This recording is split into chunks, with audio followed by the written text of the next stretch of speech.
Bukod sa nagaganap ngayon na labanan sa gitnang silangan sa Europa, mga tol, sa pagitan ng Russia, Ukraine, pagitan ng Israel at ng kanyang mga kalaban, 'di ba? Meron din nagbabadyang labanan na pwedeng sumabog o pumutok dito naman sa ating rehiyon. Sa pagitan naman to ng China at saka ng Taiwan. Dahil ang gustong mangyari ng China, mapasa kamay nila o tinatawag nilang ma-reunify o reunification yung Taiwan at saka ang China. Which is alam naman natin yan ay panghihimasukan ulit ng mga kapanalig ng Taiwan. Like for example, Amerika. At nagsalita na dyan si PBBM na if ever nga na magkaroon ng labanan sa pagitan ng China at saka ng Amerika over Taiwan, ay hindi tayo makakaiwas dyan sa gulo. Madaling salita, madadamay tayo, mapapasali tayo. Kaya dito mga tol, hindi ito pinalagpas ng China. Nagsalita na agad sila. No, na-trigger sila doon sa pahayag dyan ni PBBM. Nabigyan na natin ng reaction video yung ibang part sa mga nakaraang araw. Pero dito kasi sumagot na rin ang Pilipinas doon sa pahayag ng China. At yan ang ating aalamin. Ang sabi ng China, huwag tayong maglalaro ng apoy. Yan ang sinagot ng Pilipinas, mga tol. Bago natin to simulan, huwag mong kalimutan mag-subscribe. Click mo na rin ang notification bell para ma-notify ka whenever na may mga bago tayong reaction video tulad nito. And commentary, syempre. No, mapapanood din to sa Facebook page natin, mga tol. Huwag niyo kalimutan mag-like, follow. Sabi rito, the Philippines President Ferdinand Marcos Jr.'s interview with First Post has triggered a war of words between Manila and Beijing. China has lodged a protest over Marcos' comment that his country would be drawn in war if war breaks out over Taiwan.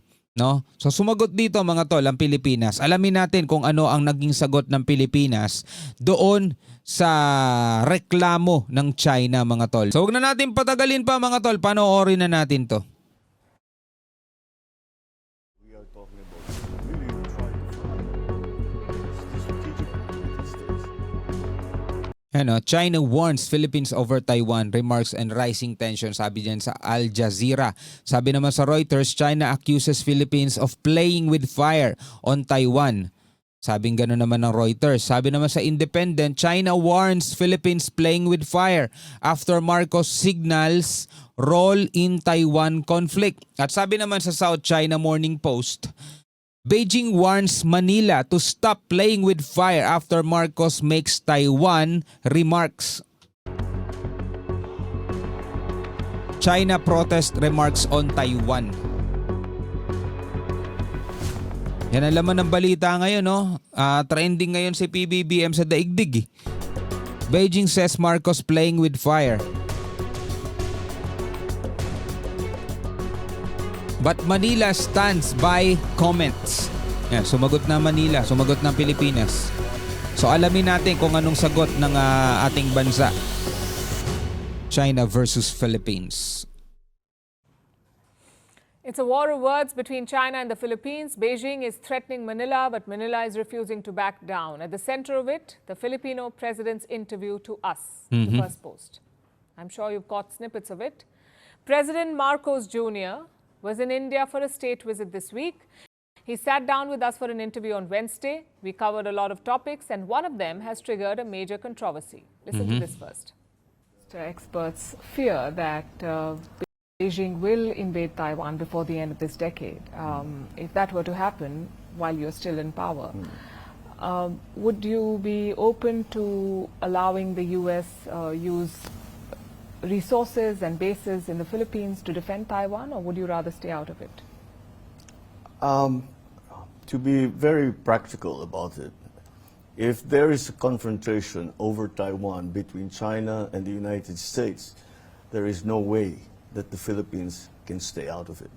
Ang tanong kasi, papayagan daw ba ng Pilipinas o papayagan daw ba ni PBBM ang Amerika na gamitin yung mga resources, mga military base dito sa Pilipinas para ipagtanggol ang Taiwan? No? Ang sagot ni PBBM, hindi tayo makakaiwas diyan. Hindi makakaiwas ang Pilipinas. Sa madaling salita, yun na rin yung sagot papayagan. yung mga military base, yung mga resources na gamitin para ipagtanggol ang Taiwan. Simply because of our physical geographic location. So if you think about it, if there is an all-out war, then we will be drawn into it, and I assure you, with the greatest hesitation, but we will have to defend our territory and our sovereignty. Kasi ang iniisip din natin mga tol at iniisip din ng mga eksperto, dahil nga pinayagan ng Pilipinas na magpasok ng mga US weapon dito sa Pilipinas, nagkaroon ng mga EDCA sites, magiging target yan ng China kapag nagsimula na silang i-invade itong Taiwan. Dahil nga ang ikinababahala ng China, kaya nga inirereklamo nila yung mga typhoon, alisin daw dito sa Pilipinas na ang ikinababahala nila, yan ay gagamitin ng Amerika para pigilan sila sa plano nilang pag-okupa dito sa Taiwan. So ang pwedeng maging hakbang ng China, mga tol, para pilayin ang puwersa ng US is punteryahin yung kanilang mga sandata para wala na silang pangil. Kumbaga, yung pangil ang sinisentro, ang tatarget nila para wala ng pangagat. So ganun nga ang gustong mangyari ng China. Ang sabi ng mga eksperto, pwede nilang punteryahin yung mga EDCA sites, mga military base dito sa Pilipinas. Hindi lang sa Pilipinas, maging sa ibang part ng ibang bansa na kung saan meron ding mga US base na malapit sa Taiwan. So maraming magiging kaaway dito ang China pag nangyari yan. Kaya ngayon, hindi pa rin sila makagawa ng hakbang kasi pinag-iisipan nilang maigi kung ano yung pwede nilang gawin. Kasi kung titignan natin mga tol, kung i-analyze din natin, yung China panay panay ambalang pero ayaw talaga nila ng confrontation, ayaw talaga nila ng gera kasi nga meron silang pinapaniwalaan, 'di ba? Art of war, 'di ba? Kung kaya naman nilang manalo sa kalaban ng hindi naikipagdigma, naikipaglaban mismo, mas maganda 'yon. 'Di ba? Ngayon mga kapatid, ang Amerika pinapapalibutan din sila may mga base ang Amerika dito sa Japan. 'Di ba? Sa South Korea meron din. O dito rin sa Pilipinas may mga EDCA sites. Pag yun ay pinuntirya ng China, parang in-invite na rin nila Pilipinas. In-invite na nila ang Japan. O tulong-tulong na kayo. Doon pa lang sa Taiwan mahihirapan na sila kasi may puwersa din yun. May puwersa din doon 'Di ba? Kaya biruin mo, ang tagal-tagal na nilang gustong sakupin ang Taiwan. Hindi pa rin nila magawa hanggang ngayon. 'Di ba? I'll quickly recap that for you. We asked President Marcos about Taiwan. If China invaded, what would he do? Would he let the Americans use Filipino bases to defend Taiwan, or would he stay out? Marcos said it would be impossible to stay out, and he gave us reasons. Number one, the proximity. Look how close Taiwan and the Philippines are. The shortest distance is just 250 kilometers, and the Lapit. president said a short 40-minute flight. Reason number two, the large Filipino community in Taiwan, some 200,000 of them live on the island. President Marcos said he would try to get those people out, and for that, he will have to send his soldiers in. These comments have not gone down well in Beijing. As you know, China considers Taiwan as part of its territory, Yeah. Chinese territory. The plan is to eventually retake the island, perhaps using force. So China has lodged a protest against Manila. Listen to what the Chinese Foreign Ministry said. Eto na yung sabi ng China doon sa mga pahayag ni PBBM. The Philippines has kept making wrong and provocative remarks and actions. Oh, grabe no? The Philippines has kept making wrong and provocative remarks and actions. No, patuloy daw tayo mga tol gumagawa ng mga maling hakbang, mga provokasyon, 'di ba? Sabing ganoon itong Beijing, mga kapatid. Kept fudging and hollowing out the One China principle and kept harming the China-Philippines relations. And kept harming China-Philippines relations. Wow, wow. Mga tol, alam nyo, hindi natin maiwasan magkomento whenever na nagsasalita ng ganito ang China. Kasi napakalakas nila mang gaslight Na tila baga sila ang napakabuti, tayo napakasama. Diba? And kept harming the way, Aming ganon mga kapatid. Patuloy daw nating sinisira ang magandang relasyon ng China at Pilipinas. Samantalang hindi nga tayo pumapalag sa kanila whenever na tayo hinaharas nila. Diba? It needs to be further stressed that near geographic location and a large amount of Filipinos in Taiwan should not be used as pretexts to interfere in the internal and sovereign affairs of other countries. So hindi daw natin dapat ginagamit yung lokasyon natin na kesyo malapit tayo at hindi rin daw natin dapat ginagamit yung mga taong naninirahan dito, mga Pinoy na naninirahan sa Taiwan. Hindi daw dapat natin ginagamit yan sa ganitong klaseng usapan para lang makapanghimasok sa kanilang layunin.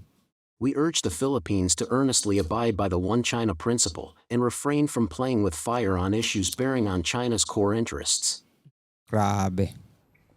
Strong words there. China says Marcos is playing with fire. They're asking him to stay out of Taiwan, but Manila is not backing down. They have responded Ito na. Ito yung inaabangan ko kung ano yung sagot ng Pilipinas. to China's statement. Let me quote from what the Philippines has said. The president reiterated the importance of peace and stability in Taiwan. The Philippines upholds its One China policy and adopts a policy of non-interference in China's internal affairs. At the same time, the Philippines has consistently advocated for dialogue, regional stability, and peaceful settlement of differences. O sige, para mas maunawaan natin mga kapatid, ito naman talaga yung posisyon ng Pilipinas. Wala tayong pakialam doon sa One China policy nila mga kapatid. Ibig sabihin walang pakialam, hindi natin ginagalang. Kung ano yung gusto nilang mangyari, bahala sila dun sa buhay nila. Hindi natin pinakikialaman mga kapatid, yung gusto nilang mangyari mapasa kamay nila ulit, yung Taiwan. Kung talagang itinuturing nila yan na part ng kanilang bansa, wala tayong pakialam dun. Bahala sila dun. Hindi natin pinangihimasukan yun. Hindi naman natin sinasabing, hindi, dapat ang Taiwan, sarili yan. Wala kayong karapatang para sakupin yan. Hindi naman natin sinasabi yun. Sinagot lang din naman talaga ni PBBM yung tanong, no? At kumbaga prangkahan na. Malabo talaga tayong makaiwas dito sa problemang to. Kahit wag na nating banggitin yung location natin at saka yung yung tawag dito, yung mga OFW diyan. Dahil meron nga tayong Mutual Defense Treaty, 'di ba? Na yun ay dapat din naman natin wag baliwalain. Sapagkat meron din naman tayong separate na problema dito sa China. Bukod dito sa Taiwan mga tol, may sarili tayong problema sa China. Ano yon? Yung West Philippine Sea.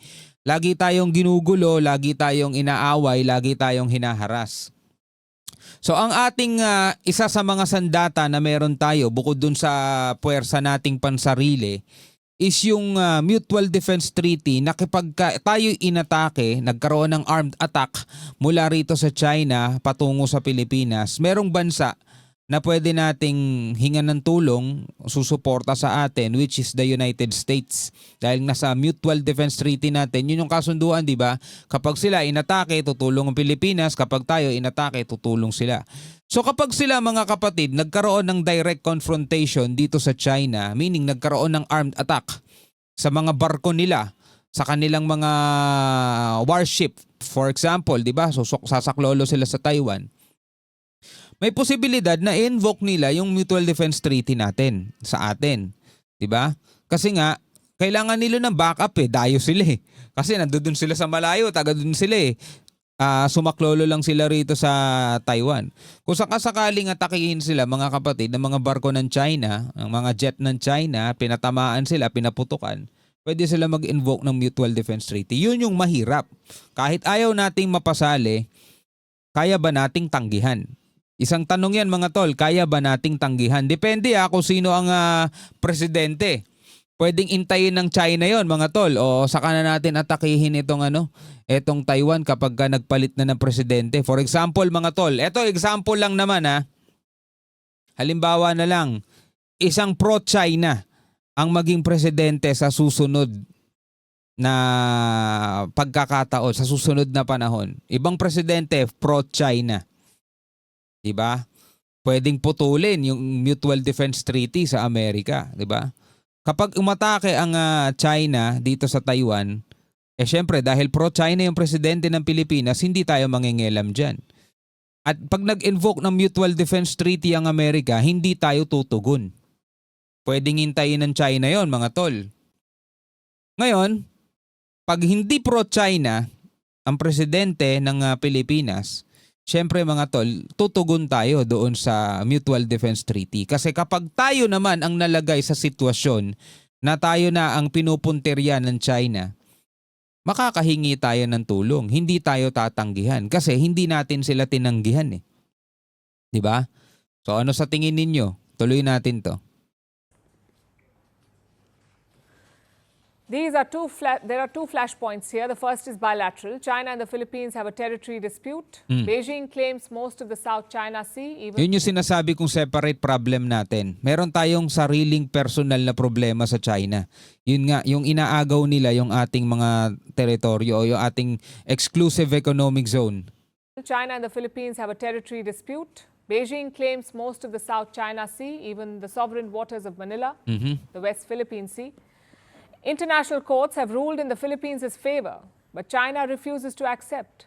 It regularly sends ships into disputed waters. Sometimes these ships sail right up to Manila's economic zones. And of Totoo late, yan. this has led to clashes. Totoo We've seen yan. China firing water cannons at Filipino ships. Totoo yan. President Marcos addressed that issue too. He also promised to not give up an inch of sovereign land. Totoo yan. Kahit yung mga mangingisda natin natatakot pumalahot dahil sinisindak sila, hinaharas sila ng mga Chinese Coast Guard.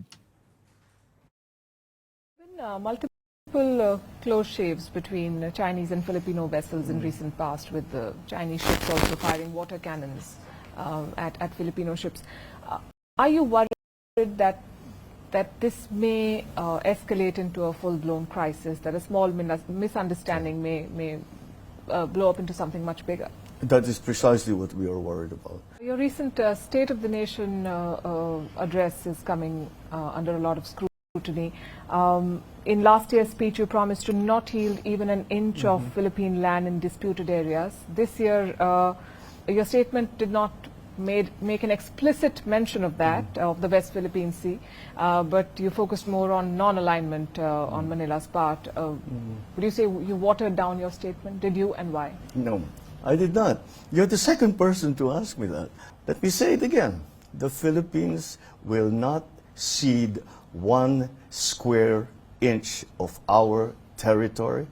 Naalala ko bigla yung kay Zelensky, no? Ang gusto mangyari ni Putin, makuha yung ilang part ng kanyang teritoryo doon sa eastern region, mga tol. Ang hirap nung ganun eh. We will not give up the exercise of our sovereign rights. Malinaw naman talaga. Kahit naman sino eh. Kahit ikaw, bakuran mo eh. Hindi ka papayag na kukunin ng iba yan eh. Bakuran mo yan eh. Lupa mo yan eh, di ba? So that's the bilateral flashpoint. The second is Taiwan. If war breaks out, the U.S. will need regional allies. They will look to Manila. The U.S. is a treaty ally of the Philippines. Washington is permitted to use Filipino bases and land. Already, there are hundreds of American soldiers in the Philippines. Reports say the country also hosts U.S. missiles. So if there is war, the U.S. will turn to Manila, which is why China is angry.